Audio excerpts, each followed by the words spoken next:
Hi friends, कसे आहात सर्वजण? आय होप सगळे ठीक असाल.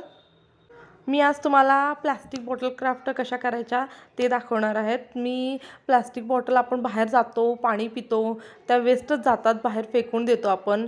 प्रदूषणही वाढतं आहे. त्यापेक्षा मग मी घरी आणते, त्या प्लास्टिक बॉटलचा क्राफ्ट करते. चला मी तुम्हाला दाखवते.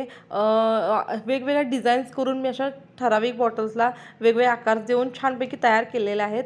त्याचा खूप छान उपयोग करू शकतो आपण. मुलांच्या स्टडी टेबलवरती ठेवू शकतो. आपण किचनमध्येही त्याचा उपयोग करू शकतो. किचनमध्ये आपले चमचे वगैरे आपण वस्तू असतात, भरपूर वस्तू असतात ज्या आपण त्याच्यामध्ये ठेवू शकतो. असा भरपूर प्रकारे आपण त्याचा यूज करू शकतो. त्याचप्रकारे त्या बॉटल्सचा पॉट म्हणूनही आपण उपयोग करू शकतो. आपल्या विंडोजमध्ये वगैरे छोट्या छोट्या ते ठेवू शकतो. चला तर मी तुम्हाला दाखवते मी कसे बनवले आहेत ते. हे बघा, मी प्लास्टिक बॉटल्सना वेगवेगळा आकार दिला आहे. त्यावरती वेगवेगळ्या डिझाईन्स मला ज्या सुचतील त्या मी डिझाईन्स काढल्यात. तुम्ही कशाही काढू शकता. अशा पद्धतीनं मी त्यांना बनवलं आहे. आणि त्यामध्ये हे आपण मुलांचे साहित्य वगैरे ठेवून त्यांच्या स्टडी टेबलवरती ठेवू शकतो. मी मगाशी सांगितलं त्याप्रमाणे किचनमध्ये देखील तुम्ही त्याचा उपयोग करू शकता. आणि खूप छान आणि खूप सुंदर दिसतात. ह्यावरती आपण मुलांना आवडणारे डिझाईन्स काढूही शकतो किंवा पॉट म्हणूनही त्याचा उपयोग करू शकतो. मी काही झाडे लावली आहेत अशीच, बघा तुम्ही. हे मी किचनच्या विंडोत ठेवले आहे. छान दिसतंय. हे तुम्ही बाथरूमच्या विंडोमध्येही ठेवू शकता. छान दिसतात ते. आता मी एक रेसिपी दाखवणार आहे तुम्हाला सगळ्यांना. मशरूम मसाला दाखवणार आहे. एकदम ढाबा स्टाईल मशरूम मसाला, जो की आपल्या आहे या घरातल्या साहित्यात खूप छान लागतो, खूप टेस्टी देखील होतो आणि झटपटही होतो. चला तर आपण बनवूया मग मशरूम मसाला, तोही घरातल्या साहित्यामध्ये. हे बघा, हे मशरूमच आहेत जे गरम पाण्याने स्वच्छ धुवून चिरून घ्यायचे. त्यानंतर हा कांदा आहे, त्यामध्ये ते आलं आणि लसूण दोन्ही घालून मग कटरमध्ये घालून मिक्स बारीक केलं आहे. टोमॅटो प्युरी, त्याचबरोबर हळद, धनेपूड, आपले गरम मसाल्यामध्ये दालचिनीचे तुकडे 2-3, 2 हिरवी वेलची, तमालपत्र, जिरे आणि त्याचप्रमाणे आपल्याला लागणार आहे किचन किंग मसाला आणि कस्तुरी मेथी. कढाईमध्ये मी 2 चमचे तेल घेतलं आहे, जे गरम करून घेतलं आहे. त्यामध्ये आता आपण सगळे खडे मसाले घालूया. 1-2 मिनिट त्यांना फ्राय करून घेऊया छानसं.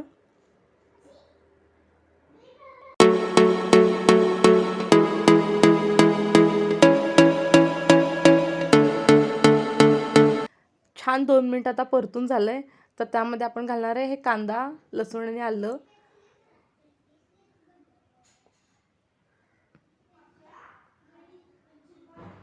त्याला छानसा आता फ्राय करून घेऊया आपण. थोडासा लालसर होईपर्यंत त्याला चांगला भाजून घेऊया, नाहीतर कांद्याचा स्मेल लागू शकतो आपल्या भाजीला.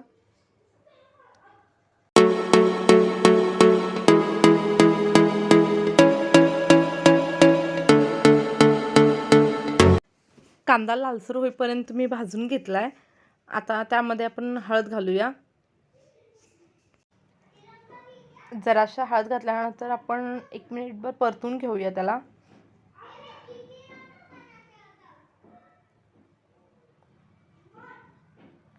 आता आपण त्यामध्ये घालणार आहे टोमॅटो प्युरी.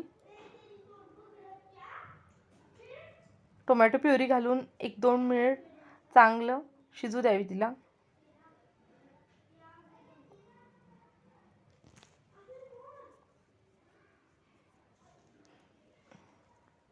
आता आपण त्यामध्ये मसाले घालून घेऊया.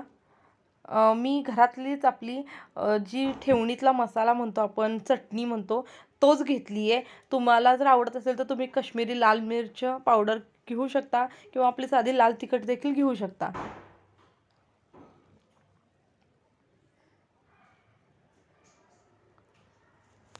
आता आपल्याला हा मसाला चांगला तेल सुटेपर्यंत, त्यातलं पाणी आटेपर्यंत परतून घ्यायचा होता. हा मी घेतलेला आहे.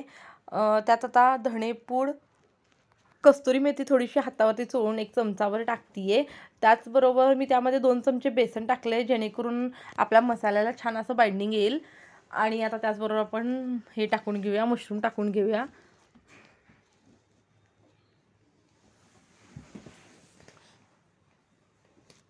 मिक्स करून घ्या छान असं.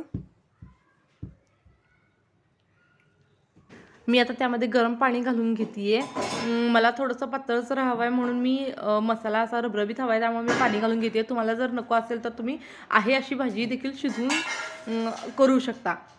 ह्यामध्ये चवीनुसार थोडंसं मीठ घालूया आणि आता आपण ह्याला झाकून एक 10 मिनिट छान असं शिजू देऊया.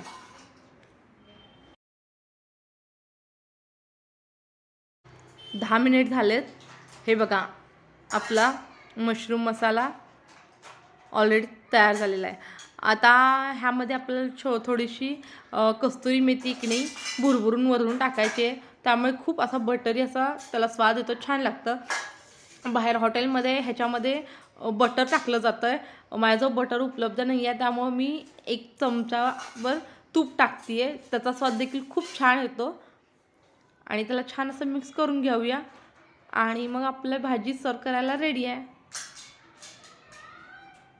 हे बघा, आजचं आमचं स्पेशल असं मशरूम मसाला, चपाती, भात आणि खीर. कसं वाटला आजचा व्हिडिओ हे मला नक्की कमेंट बॉक्समध्ये सांगा आणि आपल्या चॅनेलला लाईक, शेअर अँड सबस्क्राईब करायला विसरू नका. असंच भेटूया आपण नवीन व्हिडिओसोबत. Bye friends.